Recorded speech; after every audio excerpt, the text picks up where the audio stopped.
Good evening, everybody. Thank you so very much for joining us for our October 18th National TPP call. Tonight, we're going to be talking about resisting the global corporate agenda. We have Jurgen Maier, the director of the NGO Forum Environment and Development, who will be with us, along with our dear friend, Dr. Margaret Flowers from Popular Resistance and Flush the TPP.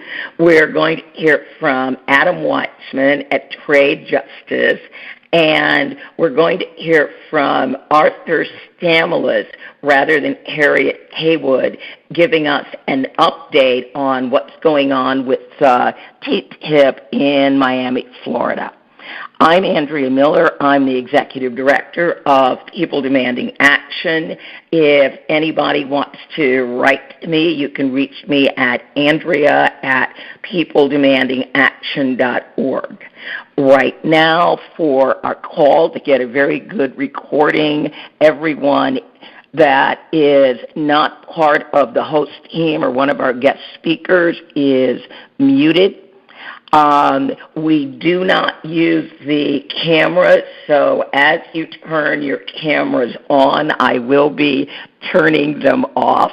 It really begins to use a lot of bandwidth, and we try to make sure that everybody will be able to see the presentation. I will be introducing our host team very, very shortly. And I'm going to right now quickly go over technical information. There is a chat room that is running over on the left-hand side of the screen. At the end of this meeting, we will take the contents of the chat room.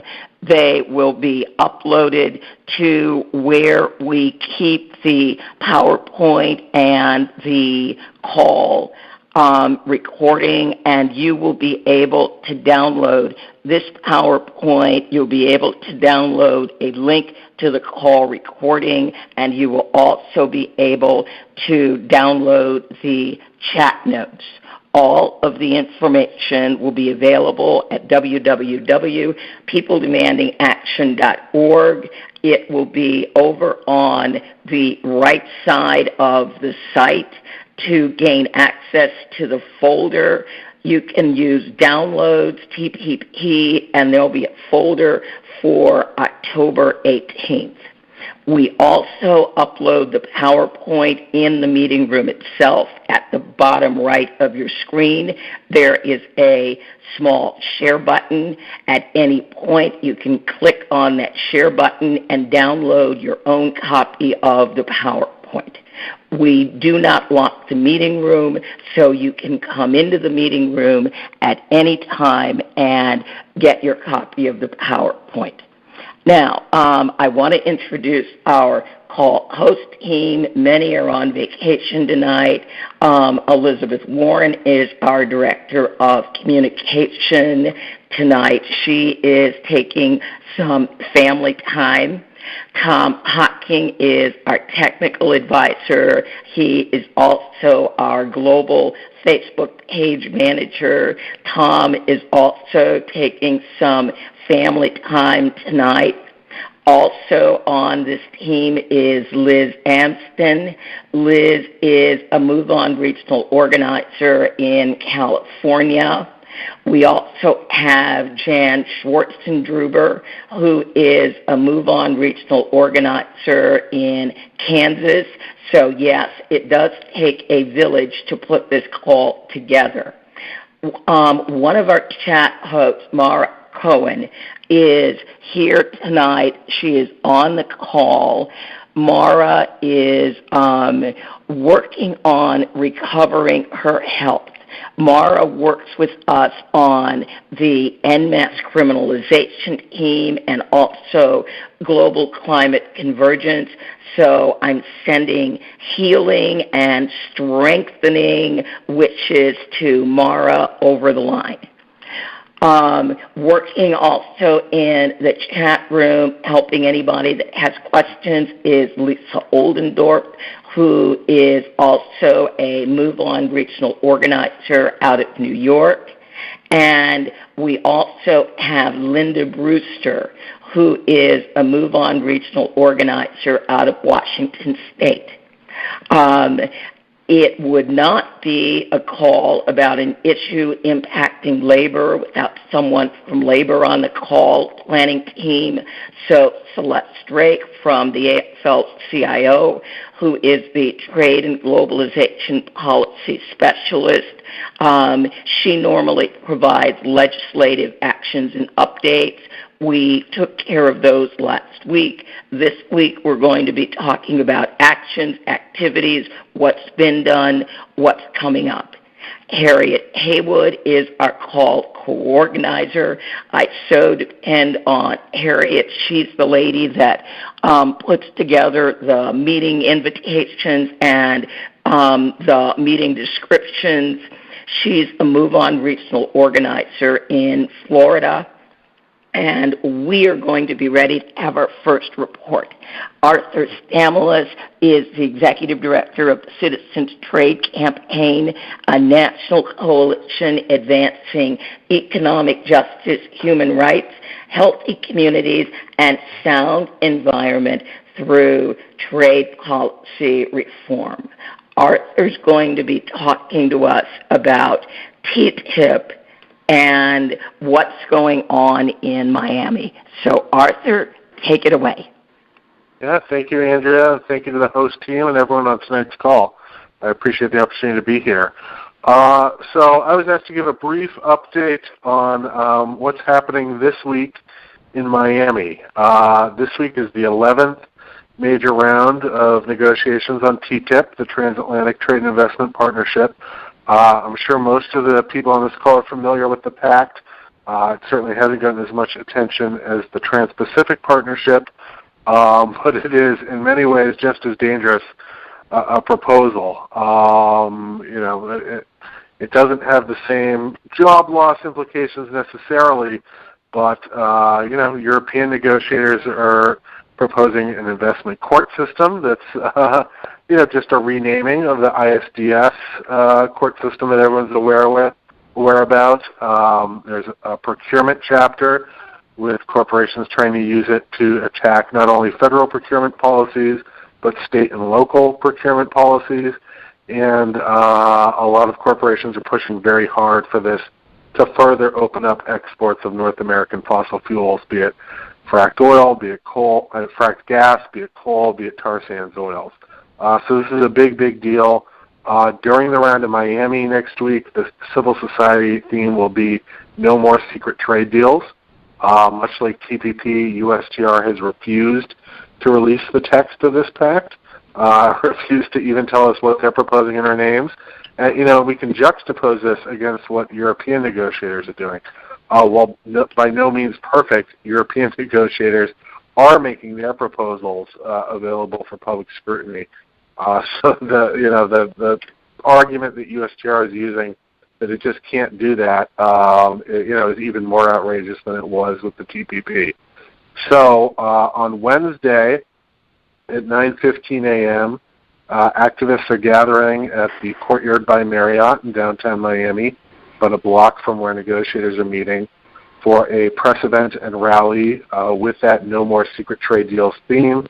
There are speakers from, a variety of segments of civil society talking about why secrecy, is so important, how this affects good-paying jobs, how it affects the environment, how it affects public health. One of the things that will be highlighted at that event are the resolutions that have been passed throughout South Florida calling for transparency and an end to secret trade deals. The city of Miami, folks may know, just unanimously passed one about a week and a half ago, but other cities throughout South Florida have done so as well. South Miami, Hialeah, and many others. So that will be, the big focus of the press event and rally on Wednesday morning.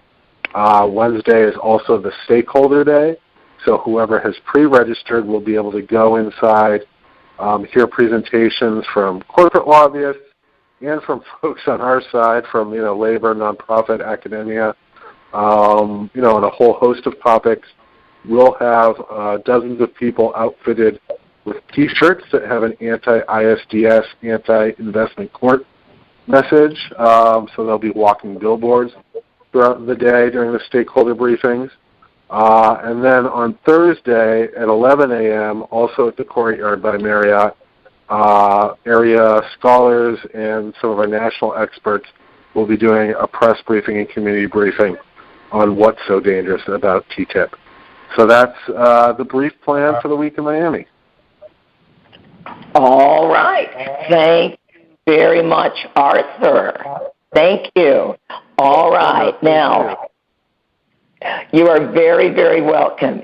Adam Weitzman has just joined us in the meeting room. Adam is also part of our call planning team. Adam's going to be walking us through a couple of upcoming events, Adam, and then you are also going to walk us through some articles, I believe. Yeah, there's, was I going to cover the November events, or was Margaret going to do that? I thought maybe that was Margaret, do you want to do the November events, and I'll let Arthur do the articles? Yes, I'll cover November. Okay. All righty, then. Go ahead, Margaret. Slide, then. Here you are, Arthur. Oh, okay. Adam, we've got a little light reading for you. Okay, great. So these are all, do the links work if people click them, or I guess they don't, but okay, we can put all these articles in the chat box. So this is just an update on a few news stories that have come up in the last week relating to TPP. So many people are aware of the Hillary Clinton's both her reversal on TPP, or for the first time taking a clear position on TPP after punting on taking a position there, and her reinforcement of that in the debate. But people are asking a lot of questions, first of all, about how her position squares away. The reason that she's given for opposing TPP now square away with the fact that none of the things that she's complaining about now were any different at any point in the negotiating process, so that's raising suspicions. Additionally, people are raising questions about her stated excuse in the debate for her change of heart, and some slippery language she used about calling on saying that previously saying that she hoped TPP would meet a gold standard, and in fact she previously stated that as a fact that it is. So that's raising a lot of questions about her level of dedication to this new position, which she's already done some backpedaling on at the Hispanic Chamber of Commerce, where she left the door open for potentially still supporting TPP. Friday before our previous call, WikiLeaks released the intellectual property chapter of TPP in final form. We now have some analysis from groups like the Electronic Frontier Foundation saying that, in fact, TPP, the intellectual property chapter, is as bad as feared. And so there's a great article from Jeremy Malcolm at the Electronic Frontier Foundation detailing some of the ways in which TPP the intellectual property chapter really is a terrible threat to Internet freedom. We've heard that Orrin Hatch is unhappy that TPP is not extreme enough in the new powers it gives the tobacco industry. Well, Philip Morris has echoed that in a very amusing statement where they talk about the need for fairness and justice for companies, for corporate investors. We can go to the next slide. So you can read their statement and get a sad and laugh sadly. The Atlantic has a great article about how resurgent manufacturing in the U.S. and how TPP may threaten that. There's another good article from ZDNet about one of the about how TPP one of the things we've talked about before that we now know for sure from the final release, that TPP may turn your internet service provider into Big Brother watching over your internet use. Michael Froman has confirmed that the legal scrub of TPP, when they go over the document and try to get it into kosher legal form for each country and translate it to make sure, and go through the translation and make sure it basically says the same thing in each language, allegedly, though that apparently isn't always true. is going to take about a month. We can go to the next slide. So Donald Trump was one of the people who's noticed Hillary Clinton's inconsistency on TPP, and that's something that is interesting because if he ultimately does get the Republican nomination, if that happens, we can expect that to come up in the debates. House Democrats are speaking out, led by Mark Pocan, about that concerns that TPP could threaten progress on climate change. On the other hand, the Progressive Coalition for American Jobs, the AstroTurf organization created by Obama allies to give political cover to TPP's attack on progressive values, has lined up former DNC chairs to come out in support of TPP. But again, on the positive side, Senator Sherrod Brown, a longtime champion for fair trade, is using the strongest and harshest language yet to critique TPP and its attack on U.S. workers. That's documented in an article in International Business Times. So we can make these articles available in the chat box, and we'll put them up. Andrea, how are we going to? You said that we can share a page on that at the PDA site, and we could also put a page up. I can create a share page site, or if you want to just send them to me in a Word document, I can put them in the October 18th folder. Okay, great. Sounds good. So that's some of the news this week. And then one announcement for folks, and this is kind of a weekly announcement, but this Thursday, as every Thursday, Event Horizons Radio does a weekly program on TPP and trade agreements on Thursday mornings at 10 o'clock, sometimes 1 hour segments, sometimes 2. So that's Thursday at 10, and to listen to that program, you can hear that program by going to freedomslips.com. It's an internet radio program, and then clicking on Studio A. That's 10 o'clock Eastern every Thursday morning. And so freedomslips.com, Studio A, and I'll post that in the chat box as well. So thanks, everyone. All righty. Thank you very much, Adam. Emily Ann, are you out there? Hi. Yes, there you are. Yes. Welcome. All righty. Another member of our call planning team, Emily Ann Sladen. On Tuesday, we've normally been doing the TPP Media March, a Twitter storm. So Emily Ann's going to talk to us about that. I've got your slide ready if you want me to switch. Sure. That's great. Thank you. So for everyone who might be new on the call, our TPP Media March Twitter storms are going into our third year now. We are the longest running and largest weekly Twitter storm raising awareness to #StopTPP. So what a Twitter storm is every TPP Tuesday, that's another hashtag you can search for on Twitter, activists nationwide click on our storm page link, and that's on the TVA website. It's tiny.cc/TPP Media March. Okay, so each tweet contains an educational article for those new to the issues or an important call to action. So we all tweet together each of these tweets, creating a flurry of activity on Twitter or a storm. That's a Twitter storm. So if you're new to Twitter, no problem. Just fill out your Twitter profile, add a photo and a bio so people, when they come to see your profile, they can see who you are. And join us every Tuesday at 9 p.m. Eastern, 6 p.m. Pacific. Go to that tiny.cc TPP Media March storm page to access that week's tweet. Copy and paste each tweet one by one and tweet them out. So if you're busy at storm time, no problem. I have a pro tip for you. You can pre-schedule the tweets in TweetDeck or Hootsuite. You can schedule them every few minutes apart. Okay? If you miss the storm, no problem. The tweets remain posted all week long.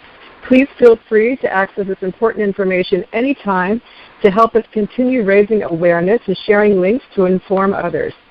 So let's make some noise with TPP Tuesday, okay? Together we raise awareness exponentially to stop TPP. Thank you. See you then. Thank you, Emily Ann. More than 125,000 visits have been made to the page where we keep our tweets. Up next is Dr. Margaret Flowers. Dr. Margaret Flowers, by training is a pediatrician. She's an activist leader. She's a writer. She's a radio host. She's with Popular Resistance and Flush the TPP. So, Margaret, thank you so very much for joining our call. I went back to the DC actions around the country. Take it away, Margaret. Great. Thank you very much, Andrea, and everybody who put this call together. It's great to be back with you tonight. It's been a while since I've been on the Sunday night call, and so I just am really glad to hear that the theme for this call is resistance, because I think we learned from the fast track fight that resistance is going to be essential for us to stop TPP. While there are some good signs in Congress with the ramifications of the fast track fight on Speaker Boehner and presidential candidates that are feeling very early in the race that they need to come out against the TPP, we know that we have many hundreds of corporations on the other side who are going to be doing everything they can to make sure that they get this backroom deal. So we have been organizing for several months now a DC mobilization in November at the same time that the trade ministers will be in Manila in the Philippines for the Asian Pacific Economic Council. And fortunately, members of Congress will be at home in Washington, D.C. And the feeling was that it would be really important to have a large mobilization in D.C. at this time in order to show that there is widespread opposition to the TPP in the United States. I wonder if we can rival our colleagues in the European Union with turnout. We'll see. And also to raise awareness of the TPP. There's still many people who don't know about it. And to build our skills and our resistance and our movement to mobilize again in the spring when this comes before Congress. So what we'll have in Washington, D.C. in November is 2 days of training, and that will be on November 14th and 15th, which is a Saturday and Sunday. The key day, if you can't make it for the whole weekend, is to be there on Sunday. We'll be doing preparation and including building art pieces that we'll use as props and banners and things for the actions that take place that week. We're very lucky to have Bill Moyer from the Backbone Campaign, who is an expert in strategic and creative direct actions, spectacle actions, and you've probably seen some of his work in our previous protests. And then we also have Kim Fracek, who's with the OWS People's Puppets in New York. So we expect that the artwork will be very cool.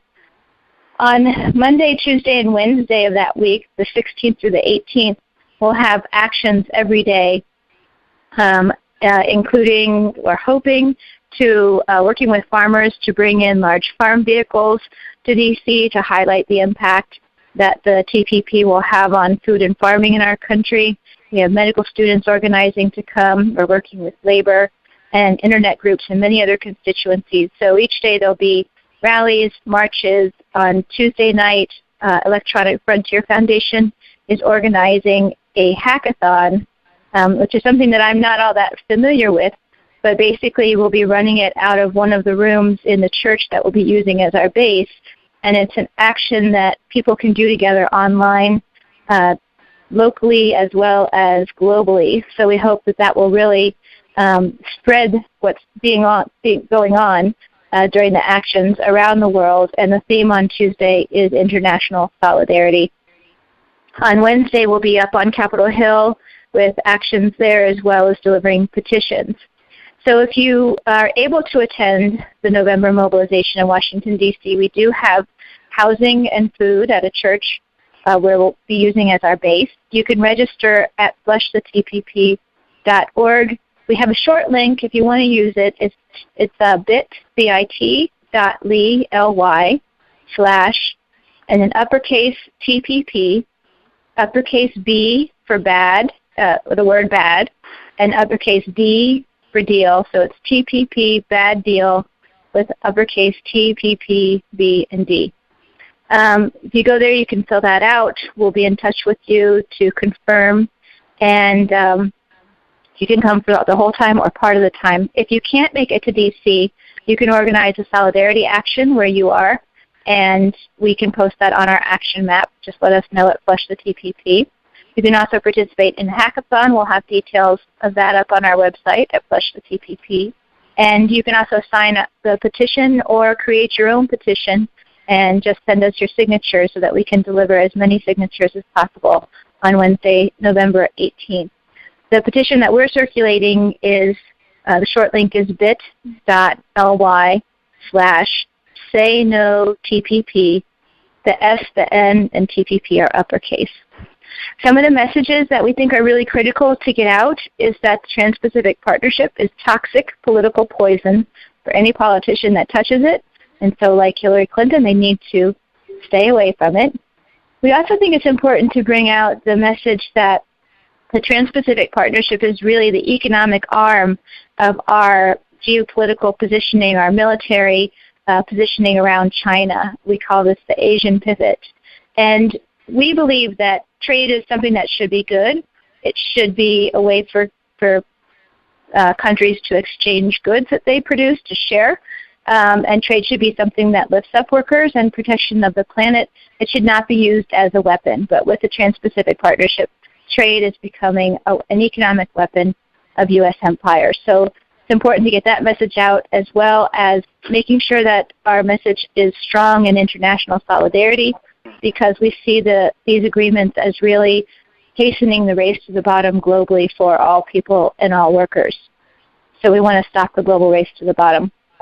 So those are the main messages. I hope that you'll participate in some way.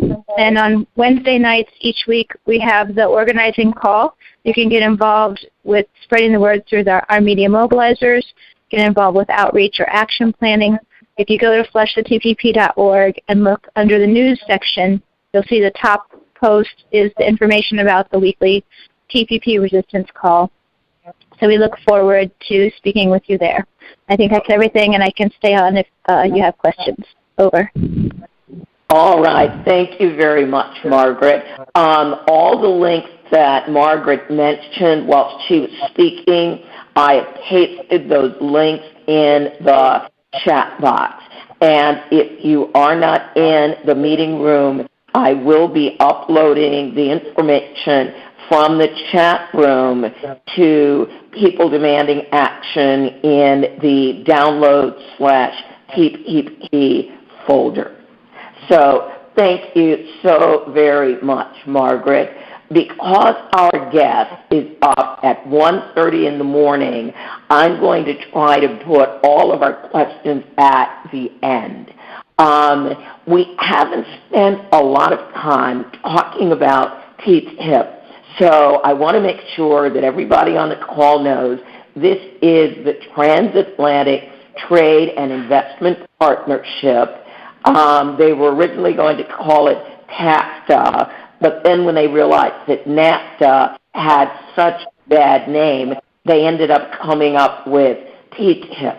This is the proposed free trade agreement between the United States and the European Union.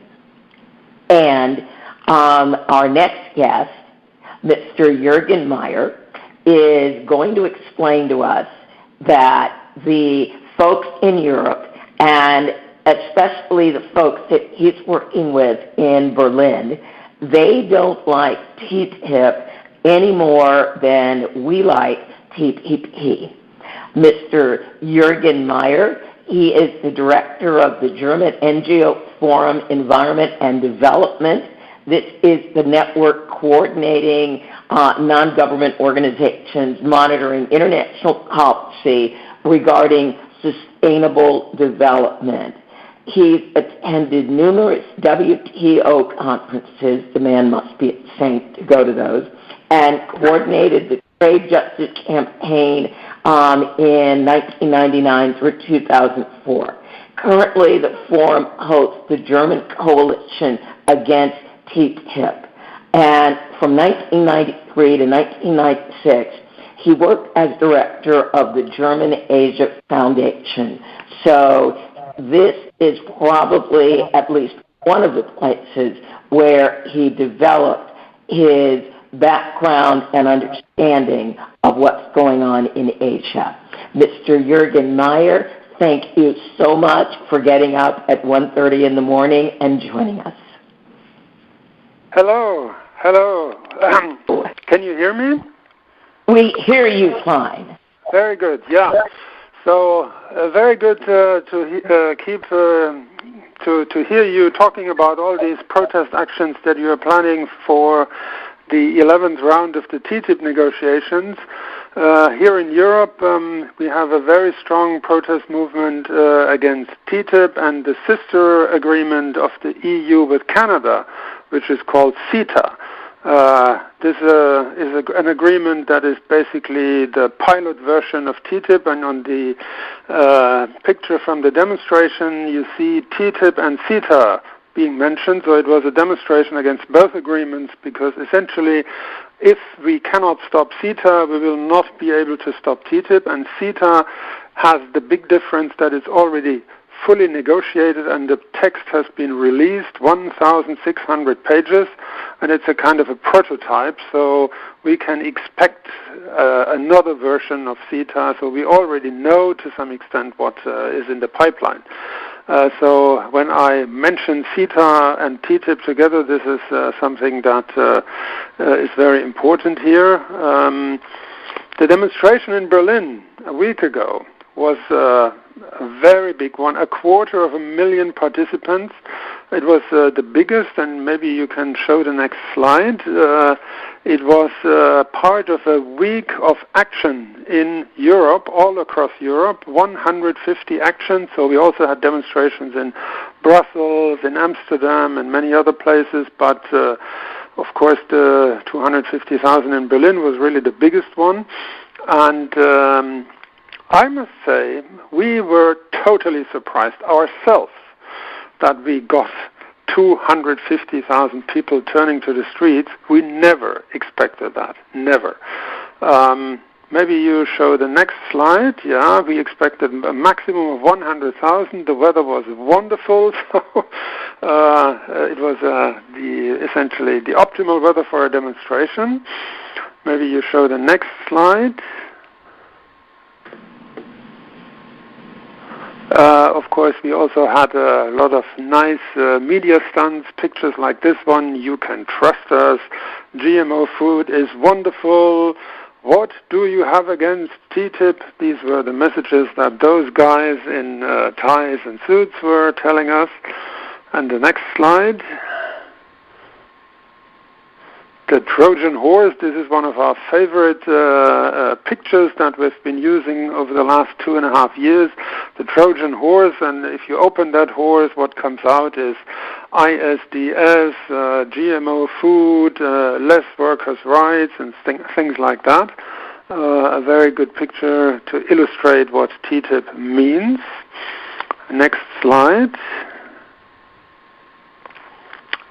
What is also important is not only the usual suspects that came to this demonstration. The usual suspects being anti-globalization activists or environmentalists. It was a very broad coalition representing the whole movement.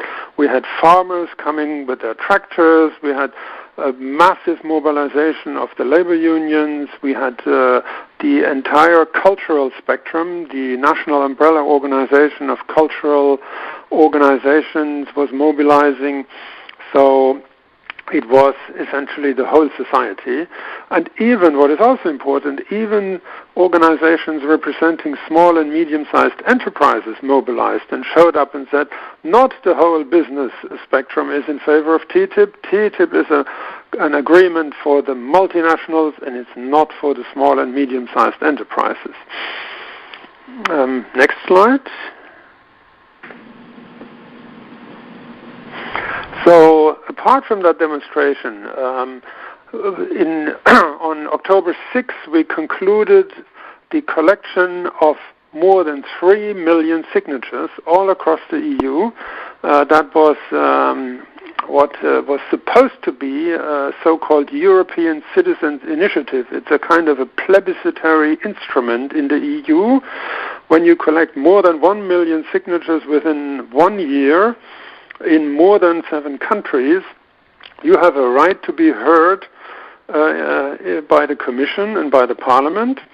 And when we started that citizens' initiative in September 2014, the Commission simply rejected it by telling us you can only launch a European citizens' initiative in favor of a treaty, but not against one. What a joke. This is like the Soviet Union. You can only be in favor of the government, but not against. So we decided we don't care. We're going to collect the signatures anyway. And also that count was way beyond our expectations. 1 million was realistic. 3.2 million was totally unrealistic, but we made it. Enough to form a human chain all across the EU.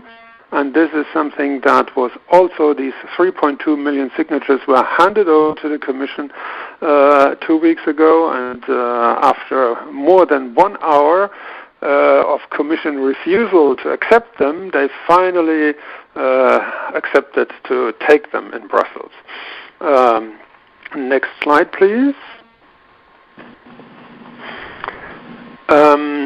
This is a slide showing that in more than 2 years of campaigning, we have made an impact. In public opinion, all across Europe, support for TTIP is eroding. This slide only shows Germany. The yellow line is people saying TTIP is a good thing, and the black line is people saying it's a bad thing. So you see, February 2014, there was a clear majority in favor. Now, October 2015, it's a clear majority against TTIP. This is a figure that is essentially similar all across the EU. In most countries in Eastern Europe, TTIP is not really part of the public debate. Most people don't really understand yet what it is. But the important feature is the governments in Eastern Europe try to avoid the debate, and we tried to make TTIP a public issue. And you can imagine who will win that battle. Of course it will become a public issue. You cannot stop talking about something when the rest of Europe talks about it. So sooner or later in Eastern Europe, people will talk about the substance of that. And you have a similar picture in Western Europe, where TTIP has become more of an issue, but nowhere support for TTIP is growing. It's always, in every country it's going down. It's not yet in every country a majority against, but the trend is clear. So the public opinion turns against TTIP. What I think is also important is that the arguments of the TTIP lobby keep changing. First, it was jobs and growth. We need this trade agreement because we need more jobs, we need more economic growth, so let's make this agreement. And they presented various studies showing how TTIP will create jobs. And some of them were very detailed, essentially telling us that in 10 years every family in Europe will have €545 more per year. And of course, how can you calculate that? So scientifically, all of that was quite questionable. And some industry websites even exaggerated these findings tenfold. So it became a little bit embarrassing when they were attacked for falsifying these questionable studies. And in February this year, our Minister of Economics, Mr. Gabriel, finally said, yeah, don't listen to these studies. It's all voodoo economics. Voodoo economics. Literally, that's what he said. Voodoo economics. All of a sudden, he said, well, you cannot even calculate economic growth for this year. How can you calculate economic growth for 10 years? It's impossible. Yeah, finally he realized it. We had been saying that for more than a year. Now the new argument in favor of TTIP, and now you can show the next slide. The new argument is, who will set the global standards? Will we set the global standards together with the US, or will it be the Chinese, or will it be the Americans and the Chinese ganging together against Europe? It's always somebody else who sets global standards. Essentially, it's the yellow thread. The yellow thread coming back. And this guy who you see here on his bicycle is the head of the Confederation of German Industry, Mr. Grillo, in his demonstration, TTIP, Europe has to decide, are we going to lead or are we going to follow? But every time you look closer, what does it actually mean? Why do you think without TTIP other people will set standards that we have to follow? It becomes very quickly obvious that it's just scaremongering. I mean, the EU has 500 million consumers. How can you seriously assume that a Chinese company will refuse to do business with a market of 500 million consumers because they don't like our standards? I mean, this is a joke. They, of course, will do business with the EU, and of course they will deliver everything that meets the European standards, because otherwise they have no market. If it were Switzerland with 9 million people, if they are worried about other people setting standards, we could understand that, but not an EU with 500 million citizens. And citizens means consumers. So if you go to the next slide, this is essentially what we can say here. We have millions of people and they have millions of euros. So we have 250,000 demonstrating, and they, well, this guy was actually alone. They don't even have followers. Next slide, please.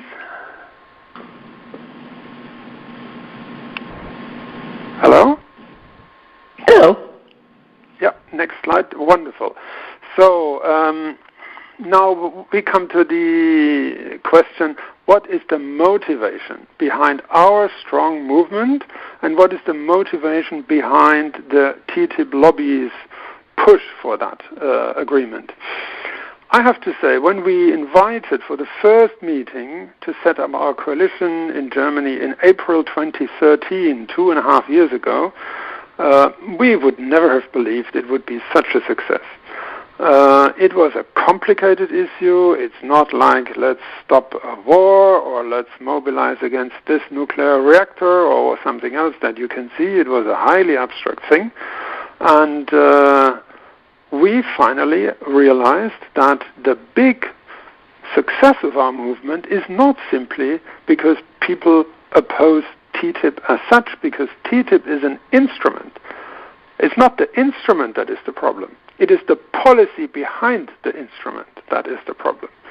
And it's this neoliberal economic policies that we've had in Europe, and I'm sure you also had it in America for more than 20 years. And this is a policy that simply has not enough winners and too many losers.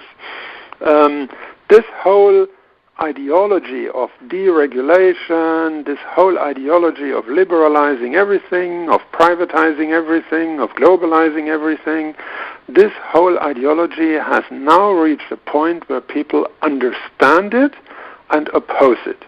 For many years, people simply took it as a good thing or didn't understand it, and I think that has now changed. And TTIP is essentially, they have gone too far. They want to make the neoliberal policies now some kind of an international constitution. If you do that in your national policies, you can vote in a new government, and at least in theory, that new government could undo everything. But if you make that an international treaty, a binding international treaty, it becomes very, very difficult to change or to reverse. And that is what people understand.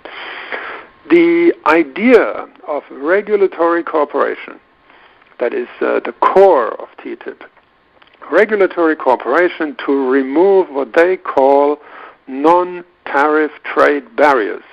That would affect so many different parts of society. It would affect farmers, it would affect consumers, workers, artists, environmentalists, and so on.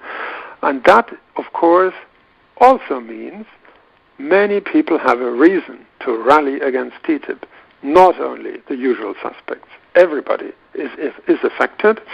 And I think you can say now that the anti-TTIP movement in Europe is on the way of becoming a movement against the whole neoliberal ideology, the deregulatory drive behind TTIP. It's not an isolated phenomenon that somehow comes out of the blue. It is the logical continuation of 20 years of neoliberal policies that are now supposed to become an international trade constitution or international economic constitution. So sometimes when I'm in rural areas, in more conservative parts of Germany talking about it, I say we are talking here about a truly conservative movement to defend the European model of a social market economy against the pervasive attempts by our elites to impose this neoliberal ideology on a reluctant population that would never vote in favor of it if it had a chance. So deregulation, liberalization, globalization, more and more people question it or oppose it. 20 years of neoliberal policy, we've seen the results. 20 years ago you could win elections with these slogans, now you lose them. Those days have changed. And to see, if you look at this slide, we have had no beggars on the streets of Berlin 20 years ago, now we have a lot of them. And that is why people also think we've had enough of this neoliberal paradigm. Next slide, please. I said people would never vote in favor of the various elements of TTIP, of the various components. That is true, and that's why they keep everything as secret as possible. I used to be a politician myself. When you introduced me at the beginning, before I was director of the Asia Foundation, I was a politician for 12 years. And honestly, every time I did something that I thought is popular, I announced it as widely as possible. Please vote for me, I'm doing many good things. And every time I did something I wasn't sure whether people like it, I tried to keep it secret. And that is what politicians, of course, do all over the world. So if an agreement is negotiated in secret but is supposed to be so beneficial to everybody, something's wrong. And that is also something that many people feel. In the bureaucracy, a lot of people are also quite unhappy with the whole thing, so we get a lot of leaks. To be honest, we've had more documents than ever. The more the Commission was talking about transparency, we got more documents. The transparency was created, but not by the Commission. It was created by whistleblowers inside the bureaucracy, so we could read about a lot of things that they are doing, and essentially it confirmed our worst fears. It is going to be a deregulation drive where essentially you allow business to regulate itself. Now, you probably have seen the Volkswagen scandal, where they manipulated the car exhaust data for years deliberately, and this is something that, of course, will become the norm. If you allow industry and business interests to essentially regulate themselves, this is the logical consequence. And if you look closer at how this regulatory cooperation in TTIP should look like, the executive in Washington and Brussels will closely coordinate their regulatory proposals, and parliaments and your Congress and the European Parliament and our national parliaments will have a greatly diminished role in actually regulating. And if you look what parliaments do, I mean, you vote for a budget, and the rest of what you do is regulation.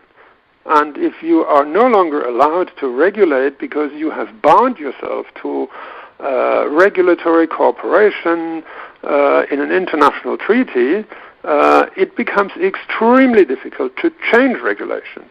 Yes, it is true, some of our regulations will not be harmonized as the original idea was in TTIP, but to make different regulations will be increasingly difficult. And I think this is the core of what they call the removal of non-tariff trade barriers. And that is something that you have to keep secret, otherwise people will understand this is not only about our dear standards, your standards, our standards, it's also about democracy. So the fact that a lot of the politicians are essentially also kept in the dark. It's not only the public, but also members of parliament cannot see most of the documents and sometimes get the leaks from us. Also puts them in a very difficult position to defend TTIP. I've seen conservative politicians discussing with me and knowing nothing, and I have to tell them what happens, and they were looking a bit silly, public audiences laughing at them when they knew nothing. To come to an end, what is the perspective of this whole TTIP project in the face of mounting public opposition? The reality is not much is happening behind the scenes. The Commission laments in the documents that have been leaked, the Commission laments about the inflexibility of the US side. They hardly move at all. They make their proposals and never change them. We make so many proposals and sometimes it takes them a year to simply react to our proposals. So the negotiations are moving very, very slowly. And European leaders, TTIP essentially is a European idea. European leaders are pushing the Commission to get the negotiations going. But how do you do that when the other side does not move? You have to make more concessions. And these are concessions that will make any such agreement even more difficult to sell to the public in Europe, because you have promised that public you will make not so many concessions. Seriously, this agreement will not be negotiated or not be concluded in this year or next year, and probably not even 2017. Next year you have elections, 2017 we have elections. Election years are not years where you can get such negotiations going quickly. No good times to conclude even unpopular trade agreements. So the longer it drags on, the more time we have to mobilize. If we are able to keep our mobilization going for so long, this is going to be a challenge, but I'm pretty optimistic we can do that. In the end, 29 countries have to say yes, 28 in Europe and the US, and the European Parliament also has to say yes. This task is becoming more and more difficult for the TTIP lobby, I would say, by the day. And to conclude my statement, I want to close with a quote from what Ben Beachy from the Sierra Club said at the rally in Berlin 1 week ago. And he said, "Your fight is our fight, your victory is our victory." Thank you so much for listening. Thank you so very much. What a wonderful and inspiring presentation. What we're going to do now is we're still in Q&A mode. If anyone would like to ask a question, I need you to press *6 on your phone. All right, and we've got our very first question. It looks like it is Tony. Tony, go ahead and ask your question. Andrea, thank you, and thank you, Jürgen. That was a very, very interesting talk. My question is, how many of the European countries have to have a referenda to pass something like this? My understanding is it's about 10 or 12. And that surely must be a major roadblock.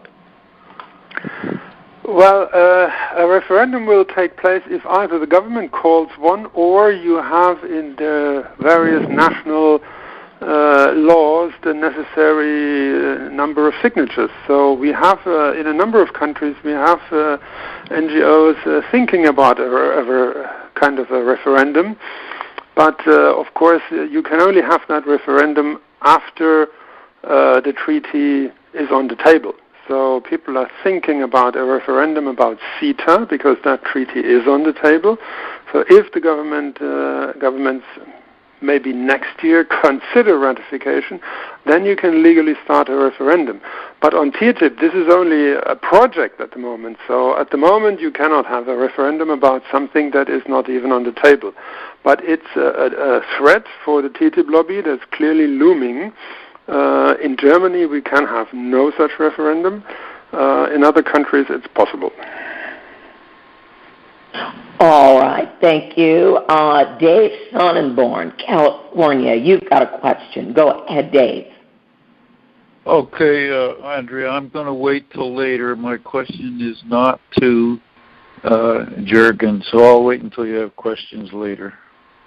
Oh, okie dokie. All right. The caller at area code, I believe, 718. Yes, thank you so much. It's Stephanie Lowe in New York. My question is for Jürgen. An extraordinary, wonderful report about how things stand in the EU. You mentioned that the elections get in the way. That's quite true, of course. It's been suggested that here that it's highly possible that the administration might postpone setting things in motion until after the election next November. Do you have any strategic suggestions for how we could put a spoke in the wheel at that point? I think to postpone things is good for us because clearly the time is on our side. The more the public debate drags on, at least in Europe, public opinion turns more and more against it. So as a result of the TTIP controversy, we already have a number of agreements essentially in the pipeline. We have a EU-Singapore free trade agreement with the same toxic ISDS clauses that are planned for TTIP. It's been in the pipeline for a year, and the Commission simply doesn't dare present it to the European Parliament. The same is true for the Canadian agreement, CETA. It's in the pipeline. They're negotiating free trade agreements with other countries. The one with Vietnam is almost finished, but now on the Commission basically drags on and tells the Vietnamese, let's not conclude it at the moment. We don't know whether we will get it passed. So this shows we are in a strong position and we can postpone these things. And of course, they are waiting until the controversy subsides and people start to be worried about other things. But I think the more time we have to inform the people, to mobilize the people, the better for us. Excellent. Stan, your line's open. Thanks. This is fascinating. But one of the problems that we see when we're mobilizing is the access that civil society has to the negotiating process in our system. It's very poor, and most of the influence over what the negotiators discuss comes from business interests. And I was curious what the system is in Europe and how much access and how much influence you see civil society having in the TTIP process in Europe. I think it's probably not that much different from your side, except that we have more leaks that are sort of not necessarily the idea that the Commission had when they were talking about more transparency, because what they had in mind is really not so important papers, propaganda papers, some of the true negotiation documents, but the ones that are not important. But clearly what they did not think is to release the key documents. I have given you one link that links to a German language website, but what the website is very useful because there you can download lots dozens of EU internal TTIP documents, all in English, negotiation round reports, things like that, documents that the Commission did not want to become public.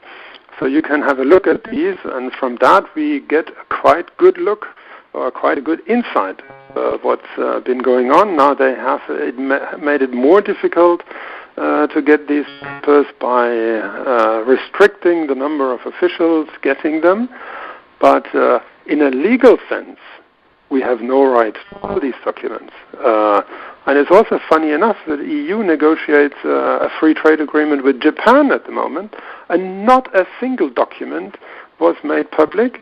And when we asked them, why don't you publish more documents when you do it in TTIP, the official response was, there is no public interest. I mean, they could have told us, make a lot of noise and we will publish something.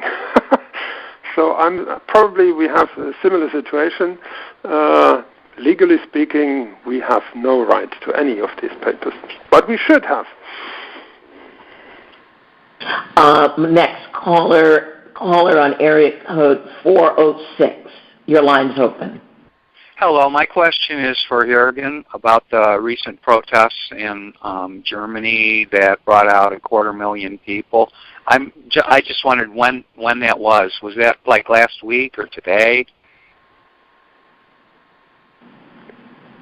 The big demonstration, that was on October 10. And we had a European-wide week of actions from October 10 to 17. So the Berlin demonstration was the beginning, together with actions in many other countries, and it dragged on for a whole week. It was 150 actions all over Europe. Excellent. All right, we're coming to the end of this, Jürgen, but this is just all so fascinating. I've got a caller at area code 619. It says 0. Oh, yes. We're really impressed with the level of mobilization that Jürgen's organization has achieved. And basically, I'd like to see if he could make some recommendations for us. Now, I've been posting articles and making presentations on TPP for over 3 years now. And I'm still finding that going to political organizations, democratic clubs and other organizations, there are a lot of people that attend that still don't know what TPP is. They don't even know what it is. They've never heard of it, and they're hearing it for the first time, and this has been happening repeatedly. So what are some of the suggestions that Jürgen can make, and how did they manage to get such a public awareness in order to get the mobilization? Because that's what we need here. We need people, the average person on the street, to be informed about TPP, what it is, how it's going to impact them, in order to get them to mobilize and stand up against the train that's moving to push TPP. Well, honestly, I don't think there is a clear answer to that, because it looks different in Europe. In these 28 countries, it looks different in every country. And sometimes you are quite surprised what is an issue in one country and what is not an issue at all in the neighboring country. In Britain, for instance, the debate completely is focused on their National Health Service, a public health system that even Maggie Thatcher didn't dare to privatize. It's essentially sacred in the UK. And now everybody is worried that the government could try to privatize the national health system via TTIP. Health is not an issue in other European countries. In France, they talk about their farmers, of course. In Germany, we talk about many different things, and it's essentially different in every country. In Germany, as I said, we are also a little bit surprised about our own success. We started the whole thing as the typical, usual environmental and consumer protection campaign, because that was where the campaign originated from. Environmental organizations, consumer organizations. So we talked about the threat to food standards, the threat to small and medium farmers and stuff like that. not so much about the complicated details of a trade agreement, but about these concrete issues. And quickly, other parts of society joined, trade unions talking about workers' rights, so they were talking about the concrete issues, and TTIP became a symbol for deregulation, for bad food, for union busting and stuff like that. So try to make it as concrete as possible so that people understand and don't talk so much about arcane details of trade negotiations that nobody really understands. But I'm sure you do that anyway. I'm not so sure whether I can give you too many recommendations in your situation. Thank you very much. I've got two more questions. One, the caller, you're coming up as anonymous, so you may be on Skype. Your line is open.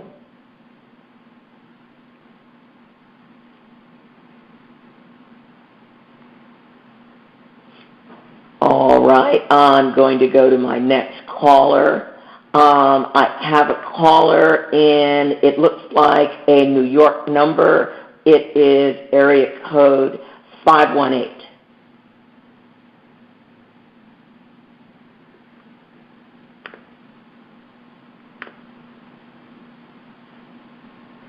Area code 518. Your line's open. All right, this is going to be our last caller at area code 304. Hi, Jürgen. Thank you very much.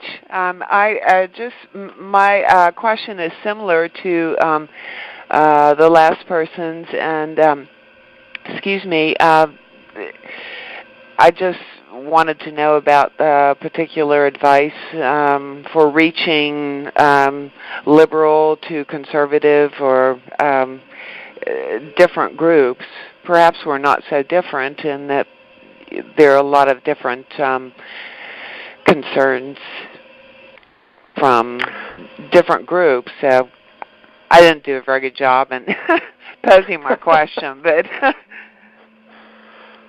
Last week I was speaking in the state parliament of Bavaria, which is the most conservative state in our country, and I knew this would be a difficult job, and I think what made a fairly big impact is when I told them what I already mentioned before in my talk tonight, that we are a movement defending something. Essentially, you can call it even a conservative movement. We defend our social market economy against the onslaught of neoliberal ideologues who want to subordinate the whole life to profit expectations of international investors. They want to privatize your local hospital, municipal hospital. They want to privatize your local school and all that. So you basically tell them, we are here to defend something, and there is some external threat from some neoliberal multinationals. This is something that is to some extent, of course, simplistic.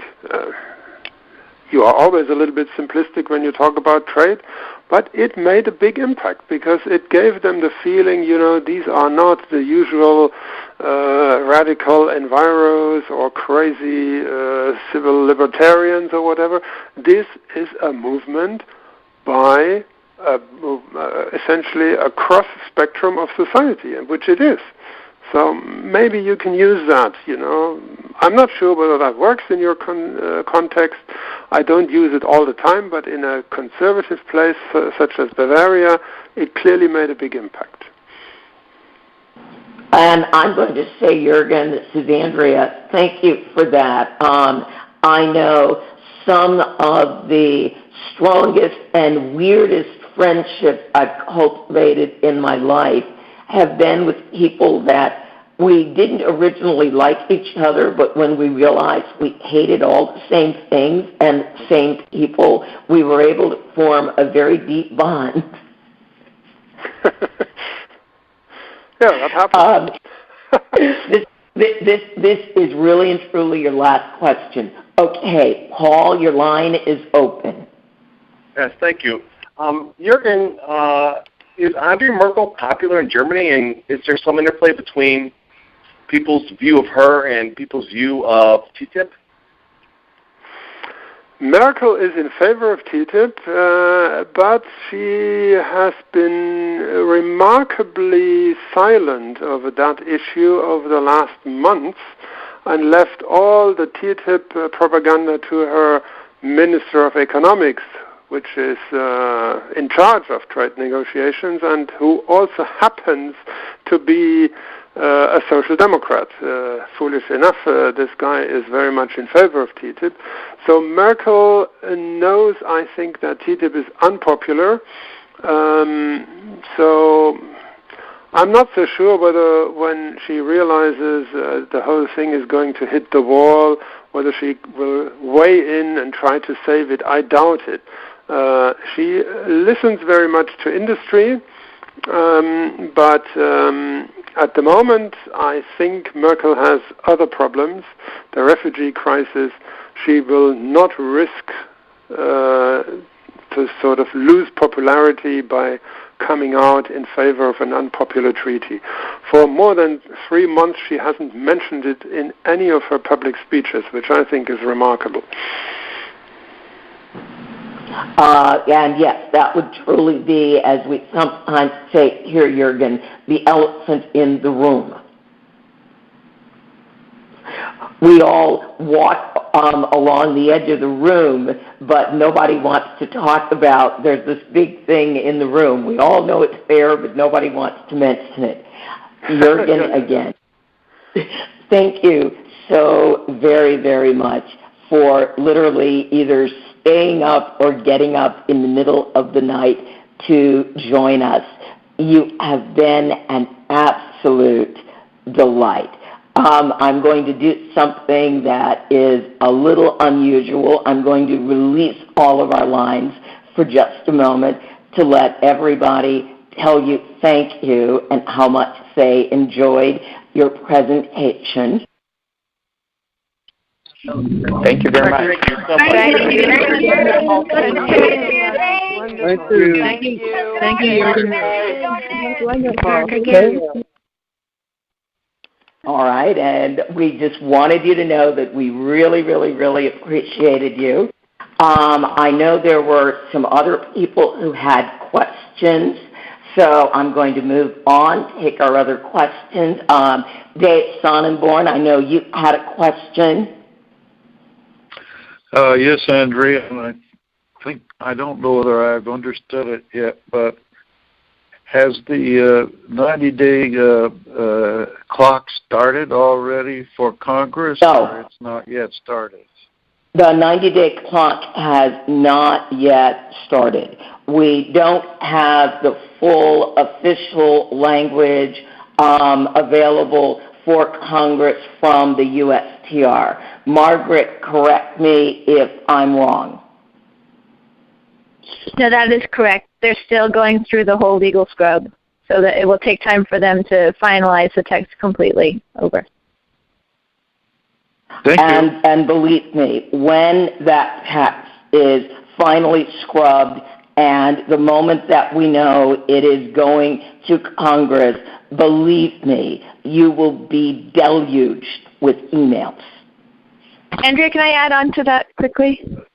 Yes, please, Margaret. Please. Yeah, the other thing is that once they finalize the language of the text, it doesn't mean that it will immediately go to Congress. It's still in President Obama's hands to determine when it goes before Congress. So if he feels like it's not an optimal time to do that, he'll hold off on introducing it. So that we just have to stay very vigilant, as Andrea said.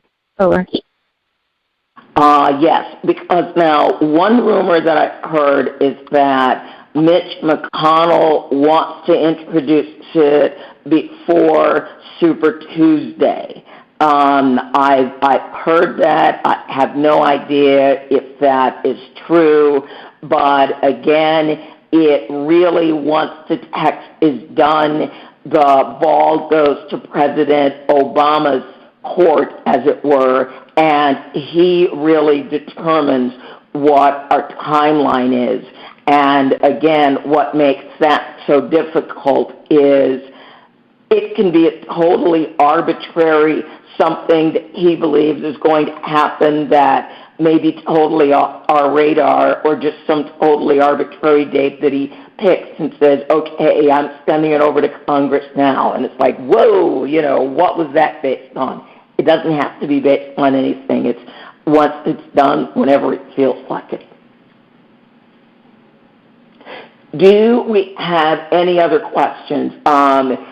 It's possible that we might actually do one of our national calls and be done early. I'm amazed. Do we have any questions for anyone? Press *6 if you do. Margaret is still on the line, and so's the rest of our call host team. All right, I've got a caller. I've got a question, and it looks like it is Frederica. Yes. Hi. Go ahead. Your line's open. Yes, thank you. I just want to make something known. I don't know how important it is. I got an email this week. Okay, I live in Pennsylvania. That may not matter. I got an email this week. The title was Made in America, the latest on a progressive trade agreement. And it was from Barack Obama. Well, somebody wrote it. But anyway, Erica, I want to read this to you because this is like, it's not long, but it's about the TPP. And he wants me to add my name to the OFA. He never says what that is. I guess Office of something. No. It's Organizing for America. It used to be Obama for America or whatever these people call themselves nowadays. Well, Organizing. I'd like you to hear what he says. And because this email must have gone out to a lot of people. For the past few months, we've been hard at work finalizing the TPP, a trade agreement that puts American workers first, helps middle-class families get ahead, and levels the playing field for American farmers, ranchers, and manufacturers. I nearly dropped dead when I read that. Last week, my administration reached that agreement with 11 other countries. That's good news for the global economy, and it's good news for American families and workers.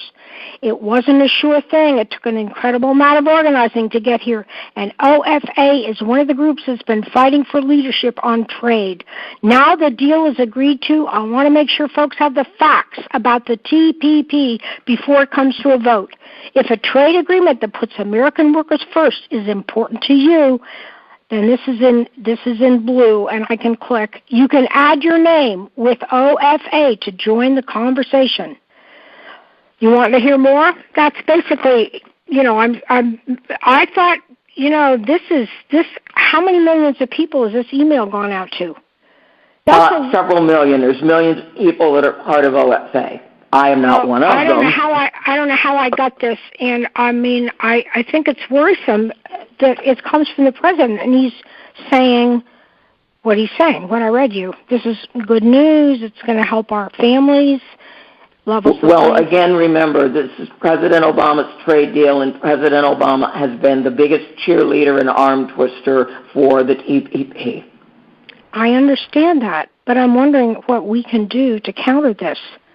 To counter what he's saying. Is it going to help middle-class families, level the playing field for American farmers, ranchers, and manufacturers? Is it good news for the global economy? Do we not have something that we can put up for to counter this? I don't know. I'm just asking. That's a very good question, Frederica. That's a very good question. And again, that's something that we're all going to be looking at because you are right. The president has channels that we could only dream about being able to literally tap those channels. He says later, from the day I took office, I've fought for middle-class families, and this trade deal is no different. Come on. This is Andrew, a lie. This is Margaret. Can I respond? Yeah. Yes, Margaret. Sure. So this is not unusual. We've seen it also coming out of Josh Earnest from the White House as well. And so part of what we're doing with the Push for the TPP weekly calls on Wednesdays, we've created something called the Media Mobilizers.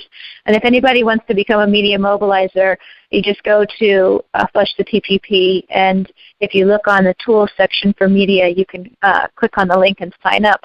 And each morning we put together kind of a digest of important news and messaging regarding the TPP and TTIP and TISA. And then throughout the day, then Media Mobilizers can use their social media tools. They can make memes. They can post on Facebook, whatever your strength is, to go out and kind of spread that message. And so it's an important thing for us to build up so that we have this kind of rapid response team anytime this information goes out that we're aware of, that we can quickly spread out the facts and try to counter that as best we can. Over. Thank you, Margaret. Thank you very much. I've got another question from, it's area code 303. Hi, thank you. This is Vicki calling from Colorado, and on the issue of the 90-day and where we are in the process, because I'm confused. You were talking, right, it was Margaret or you, Andrea, but we're talking about a legal scrub, which is a pretty vague term. And I for months have thought, or not months, but since Atlanta, my understanding was it was a done deal, that the agreement had been negotiated, that all the other countries had bowed. We got the final word on the pharmaceutical issue, and maybe they're looking for typos and grammar and stuff like that, but it was a done deal. And then last week I heard not so much, that there are some pretty significant issues that they couldn't reach, and it was actually the United States that was leaning very heavily to get a so-called agreement in principle. So I think that's a tactic to try and take the wind out of the sails of the opposition, because they don't want the opposition to feel like it's making any headway, because if people think it's a done deal, they're going to give up. It's really hard to spend so much time of your life working on these things when you don't believe that you can win it. So I was wondering if anybody had any inside intelligence about, what the legal scrubbing, so-called legal scrubbing, is about, and the extent to which there are outstanding issues. Margaret, do you want to take? Yeah, so part of the impetus to try to get something agreed to in Atlanta is that the Canadian elections are taking place right now, and the current Prime Minister, Harper, was the one that brought Canada into the TPP and is its biggest proponent. And we've been working for more than a month to try to encourage our Canadian allies to bring the TPP messaging into their election dialogue and to talk about the impacts it'll have on healthcare. Anyway, so it was really unclear at the end of Atlanta. It was kind of like they had this press conference and they used a lot of vague words, and it was really just, we think, kind of a show of like, oh, look, we finally finished this agreement, but they haven't been straight with us, all the way through, so there's no reason to trust that. What we were hearing is that it was not actually, they kind of came together with a framework. They kind of agreed on some of the really tough issues, but I don't think that all of the fights were over. So once they kind of get that straightened out, they have to make sure that the language in the text of the treaty is, reflects what they've agreed to. So it's very highly technical language that has been written now by corporate lawyers, industry lawyers for, years and years. And so they have to make sure that everything in there is, says what they want it to say. Then I guess they also have to translate it. So that's the process that they're going through right now. They've been going through it this summer, trying to shore up as much as they felt confident they could do. But really, for the most part, we don't have all the answers right now. We don't know exactly where it is, and we won't know until they tell us. Thanks, Margaret. Anne, you're, caller at area code 817. Your line is open. Hi. I was just wanting to know from Margaret a little bit more for those of us who may be coming to D.C. in November. What will the days, the Monday, Tuesday, Wednesday, I guess it would be the 16th or the 18th, what sorts of actions, especially on the 18th, just logistically, I'm trying to figure out how to get over there and then get back. And but anyway, just to see, especially Wednesday, what that's looking like in terms of action. Great, thank you. So, we've been trying to include as many groups and voices in this planning as we possibly could. So things are starting to take shape, but they're not completely fleshed out, and some of it will depend on who shows up and what we're capable of doing. But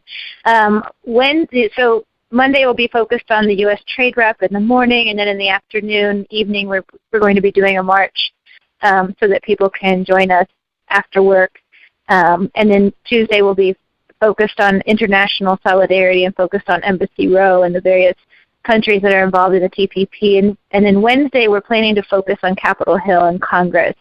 Now we know that right now we're planning around noontime to do a petition delivery, maybe have a press conference. In terms of action, there's been various things floated around, and one of them was to do, as they did in Hawaii, by trying to go for a Guinness World Record as part of their action. We thought some people had the idea that maybe we could try to do something like that up on Capitol Hill to bring in a lot of people and make it a really big kind of media / an event. So that is still coming together. That would probably take place earlier in the morning. The other alternative that's been talked about is depending again on what we have to work with, maybe doing some more disruptive actions earlier in the morning.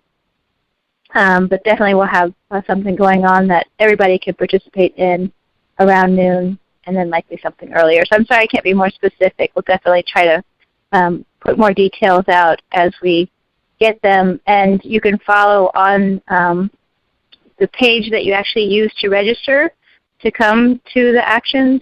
We're posting a schedule there. So that's under actions on Flush the TPP.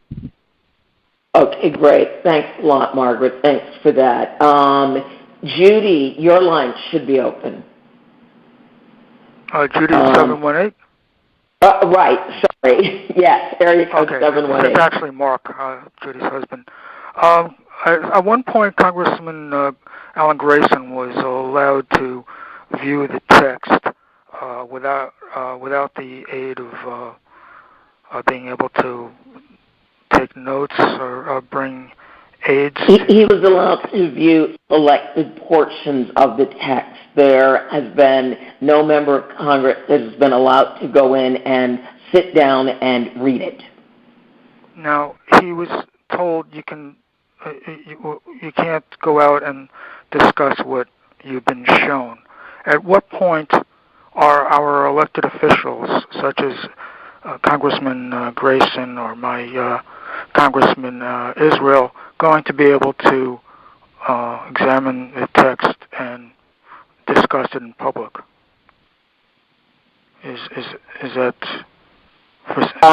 Now, I'm going to take a quick swipe at that answer. It is my understanding that after the bill or the TPP goes to Congress for a vote, at that point we are on the 90-day clock. It is my understanding that sometime within the last 30 days, the text actually becomes public. Am I vaguely right, Margaret? So my understanding is that that part of what was agreed to in the fast-track legislation was that the so-called public would have access to the text for 60 days before the president could sign it.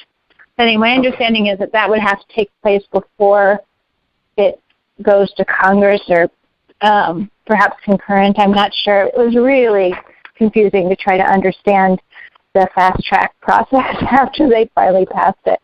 But we don't know what that means when they say that the public is going to have access to it because they classified it.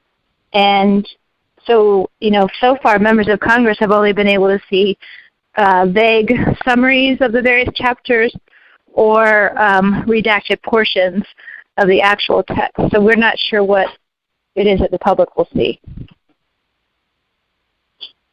Caller at area code 504. Your line is open. Hey, yeah, this is Janet. I'm calling from New Orleans, Louisiana. And I just wanted to follow up on what Frederica was saying about the email she received from President Obama or whoever wrote it. And it's really disturbing to hear that he's using language that organizers that are organizing for progressive change normally use. And I think that maybe one way to push back against the president on this is to do the same thing, take language that he's used or laws that he's worked for passing in terms of, say, reducing incarceration, and then say, well, you're trying to pass this law, you're for reducing incarceration, so why do you support TTIP or TPP, which will increase incarceration and help privatize their private prison industry? I mean, if we try to pass laws in our own state that, that to push out the private prison industry, and the international court comes in and says, no, you can't do that because our laws trump your laws, then everything is for naught. So I was just thinking about that, and also maybe, I don't know about who to contact in terms of strategizing, and if there's a subcommittee and a strategizing team, I should know this, but I don't. But I did go to an in-district meeting with my own congressman representative. Oops. That was Fat Fingers, and that was me. The previous caller, please press star. I've got it. Never mind. Go ahead. My finger slipped, and I muted you. It's okay. No, can you hear me? Yeah, I hear you. I hear you okay. Just fine. I just wanted to mention that when I went to my in-district meeting with Cedric Richmond, his executive staff were telling me that they were getting calls from the president 3 times a day offering him all kinds of bribes for his vote. And, it just seems really appalling that the president would try to bribe a congressman to support a free trade bill that constituents don't support. And kind of what put the nail in the coffin for my congressman voting against Fast Track was when I brought up that issue that, hey, I don't have any money to lobby you one way or the other. I know you're getting lobbied from both the unions and the president, but if this free trade agreement passes, it will harm me. And when I said that, he just kind of woke up and was like, I'm here to represent my constituents, so I'm not going to listen to either side that's trying to lobby me right now. I'm just going to listen to my constituents. So there was that, and I just, and then as far as strategizing, I'm also thinking of memes, like what's resonating in our own individual communities. Here in Louisiana, the privatization of the education system is a big, big deal and gets a lot of clicks. So I think a meme that says something like TTIP is a slam dunk for, corporations that want to privatize education and will never be able to reverse it or something like that. I think people would really be on fire about that. And anyway, I just wanted to find out how to, if there's a strategizing subcommittee and, how to maybe get involved with brainstorming ideas. And I'm not good at memes, but if someone can do memes, I have ideas. Thank you.